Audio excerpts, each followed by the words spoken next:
এতিয়া আমি ইমিডিয়েটলি কি কৰিম ইমিডিয়েটলি আমি বেক কৰিছোঁ বেক কৰিম পাছত আমি পাৰ্মানেণ্ট কি কৰিম কিমান মিটাৰ আগৰ ফালে মানে বেছি নহয় আগৰ ছাৰ এই স্পাৰটো আছিলে আপুনি যোৱাবাৰ আহিছিল স্পাৰটোলৈ তেতিয়া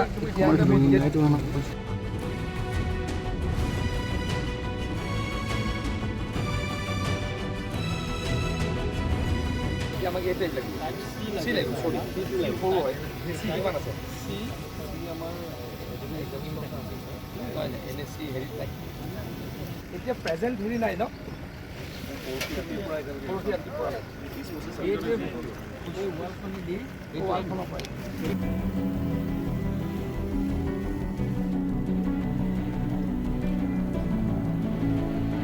লোকেশ্যন একদম town back side of the judicial court जहाँ वो कोर्ट का बैक है मतलब पूरा डिब्रूगढ़ में हम लोग का सब है ही यहाँ 32% बैग दे दीजिए काम रुकेगा नहीं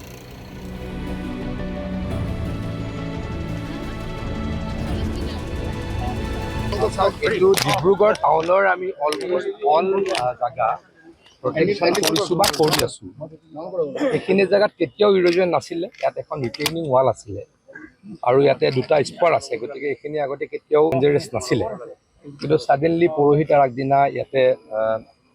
গৰাখহনীয়া হৈ খহি গ'ল কিন্তু ভাল খবৰ যে পৰহিৰ পৰা ইয়াতে ফ্ৰেছ ইৰোজন নাই আৰু আমি ইতিমধ্যে কাম আৰম্ভ কৰি দিছোঁ মই ৰাতিপুৱাও কথা পাতিছিলোঁ ৰাতিপুৱা মই কালিয়ে যদিও আহিলোঁ কিন্তু প্ৰশান্ত ফুকন ডাঙৰীয়া ডিব্ৰুগড়ত আজি ৰাতিপুৱাৰ পৰা নাথাকাৰ কাৰণে মই ৰাতিপুৱা আহিব নোৱাৰিলোঁ কাৰণ তেখেতৰ সমষ্টি তেখেত নাথাকিলে আহিবলৈ মোৰ বেয়া লাগে মই ৰাতিপুৱাৰ পৰা ইঞ্জিনিয়াৰসকলৰ লগত কথা পাতি আছোঁ আমাৰ CEO ফেমাৰ লগতো কথা পাতি আছোঁ আমাক 32,000 চি টাইপ বেগ লাগিব ইমিডিয়েট দিয়াৰ ব্যৱস্থা কৰিম ডিব্ৰুগড়ত 5,000 5,500 আছেই আৰু বাকীখিনি আমি গুৱাহাটীৰ পৰা কালি পৰহিৰ ভিতৰত দি দিম কামটো আমাৰ যিটো কাম আৰম্ভ হ'ল এইটো কণ্টিনিউ হ'ব গতিকে আমাৰ হাতত যিহেতু বস্তুখিনি আছেই নতুন টেণ্ডাৰলৈ ৰ'ব নালাগে কাম এলটমেণ্টলৈ ৰ'ব নালাগে আমাৰ হাতত বেগ এভেইলেবল আছে যেনেকৈ পৰহিৰ পৰা কাম চলি আছে এইটো কণ্টিনিউ হ'ব ছাৰ গোটেই বস্তু যে হঠাৎ যে বহি গ'ল টেকনিকেলি কি বুলি কৈছে বাৰু চাওক টেকনিকেলি এইখিনি জেগাত আমি আগতে চোৱাই নাছিলোঁ ৰিটেইনিং ৱাল এখন আছিলে ৰিভাৰ ফ্ৰণ্টৰ আৰু মাজত দুটা আছিলে স্পাৰ গতিকে ইয়াতে বহুদিন ইৰোজন হোৱাই নাই গতিকে বহুদিন হোৱা নাই যেতিয়া আপুনি ইমিডিয়েটলি ক'বও নোৱাৰে কিন্তু আমি এটা কথা কওঁ যে ডিব্ৰুগড়ৰ অলমষ্ট অল জেগাত আমি প্ৰটেকশ্যনৰ কাম কৰিছোঁ নতুনকৈ আমি স্পাৰো বনাইছোঁ আপোনালোকে হয়তো সকলোৱে জানে 375 কোটি টকা যোৱা 2 বছৰত আমি অকল ডিব্ৰুগড় টাউনক বচাবলৈ দিছোঁ এতিয়া বহুত নাইকিয়া হৈছে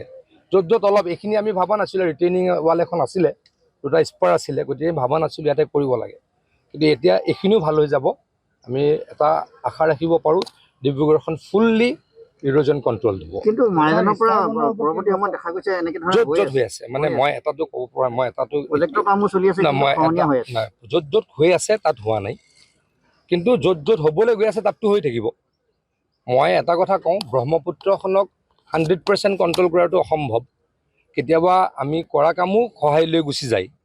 কিন্তু য'ত কৰিছোঁ তাত সহায় লৈ যোৱা বা বেয়া হোৱাৰ কাম পাৰ্চেণ্টেজ হ'ল 10% ছাকচেছ ৰেট 90% বল্ডাৰ অসুবিধা নহয় হ'ব পাৰে মই এটা কথা কৈছোঁ 10% আকৌ হৈ থাকে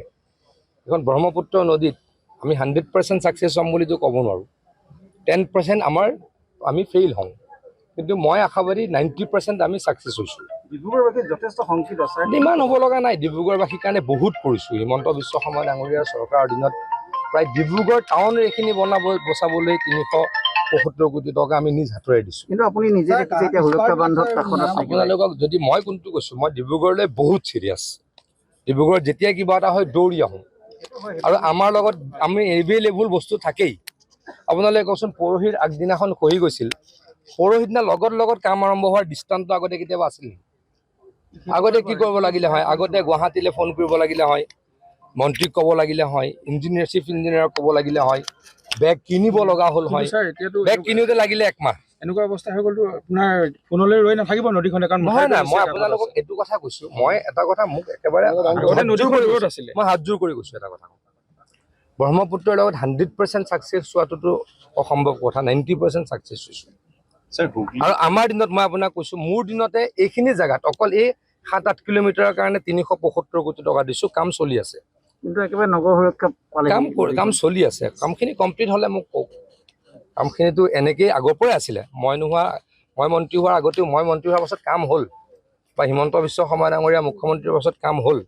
আমাৰ খুৰাই মোতকৈ বেছি ভালকৈ জানে। আগতে যদি ইমান টকা দিব নোৱাৰিছিলে, পাইছিল নেকি? 5 বছৰত পৰা ডিব্ৰুগড়ত কিমান টকা পালোঁ আমি? আগতে নাছিলে, চবতে বেলেগ বেলেগ। তাৰমানে আমাৰ ব্ৰহ্মপুত্ৰখন বহুত বেছি খৰচ উঠা, ইয়াত বহুত বেছি কাৰেণ্ট। গতিকে ব্ৰহ্মপুত্ৰৰ আমাৰ অন্ততঃ ভাৰতত ব্ৰহ্মপুত্ৰৰ পৰাহে শিকিব লগা আছে। ব্ৰহ্মপুত্ৰই বেলেগ নদীৰ পৰা শিকিব লগা নাই, মানে ইয়াত প্ৰটেকশ্যনেই হওক, নিয়মেই হওক। তাৰমানে বহুতে এইখনতো সাগৰ এখন ক'ব গ'লে, হুবলি বা অন্য নদীবিলাক সৰু সৰু, তেওঁলোকে আমাৰ প্ৰটেকশ্যন আমি বহুত ষ্ট্ৰংহে কৰোঁ। গতিকে আমাৰ পৰা হয়তো, মোৰ পৰা কোৱা নাই, আমাৰ ব্ৰহ্মপুত্ৰক আমি কেনেকৈ প্ৰটেকশ্যন কৰিছোঁ, আমাৰ পৰা বেলেগে শিকে।